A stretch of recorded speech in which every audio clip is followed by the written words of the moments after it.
Di ko alam kung anong tawag sa gantong uri ng crank cover na mala aquarium looks. Pero maporma naman talaga, hilain na natin, check natin ang laman niya. Yan. Hola! Upod ang lining. Pag ganito ang kulay, indikasyon niya na talaga namang ang lining mo ay nagdedelikado na. Sure ball ang kasunod niyan, ang delikadong laman ng bulsa. Tuluyan na nga nating bunutin ang kanyang crank cover upang masilip natin ang laman at ingatan din natin ang kanyang metal gasket dahil wala tayong pamalit. Ayan, kita na natin ang kanyang clutch assembly. Well, check natin ang uga ng kanyang damper. Ugain lamang natin left and right. Yun, ang laki ng kalug niya. Talaga namang sira na talaga ang damper niya.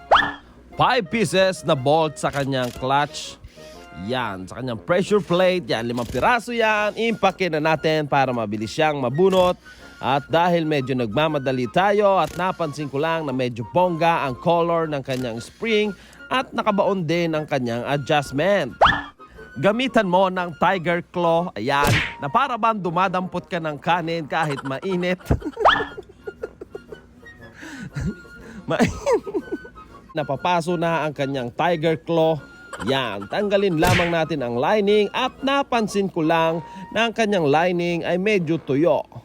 Either yan sa matigas ang kanyang spring o di kaya naman may problema sa kanyang lubricating system. Yan, tingin ko may problema alinman sa dalawa. Sa mahaba-habang pag-iimbestiga, natukoy na natin ang problema. Eto nga sa kanyang oil seal, sa kanyang crankcase, ayan, sira na, natanggal na ang spring na kung saan yan ay tumutulong upang maibuga ng mas maayos o mas malakas ang oil dito sa kanyang clutch assembly. Ayan, tanggal na. Papalitan natin ang oil seal na ito. Kung kayo ay naka-encounter ng gantong problema o gantong trouble, malamang ganito rin ang solusyon.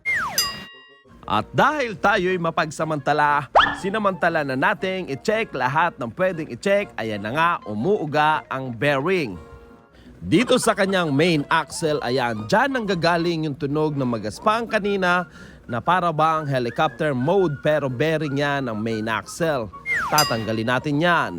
Heto na nga't binaba natin ang makina para mas mabilis nating makalas. Kakatayin natin ang makinang ito. Kaya, time lapse. Pasok! Time space warp. Gayon din.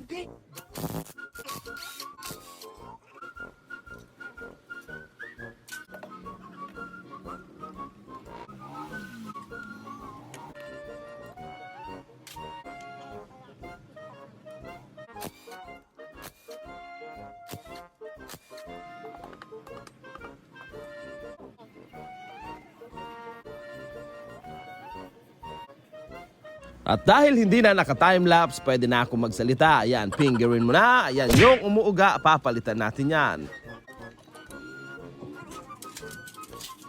Nahati na nga siya sa dalawa.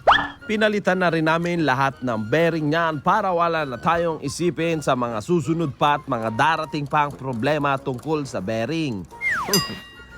Eto na nga't nakakabit na, buo na halos, kalahati na, maya-maya lang ay tetestingin natin. Yan, testing natin kung lahat ng kambyo ay pumapasok, pihit-pihitin natin ang shifting drum. Well, budburan din natin ang oil. Since ibabalik naman natin yung mga pwede pang ibalik, budburan natin ng oil.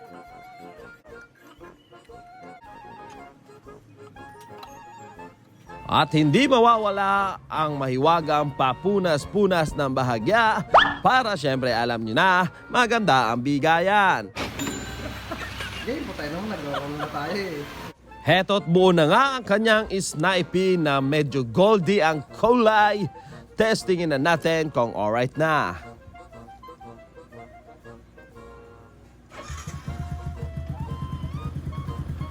Well, ayan na nga, tahimik na siya. Goods na, tambucho na lang ang maingay sa kanya. Alright na yan. Makakabiyahe na ulit yan ng malayo na walang kakaba-kaba. Alright ba tayo dyan? Alright.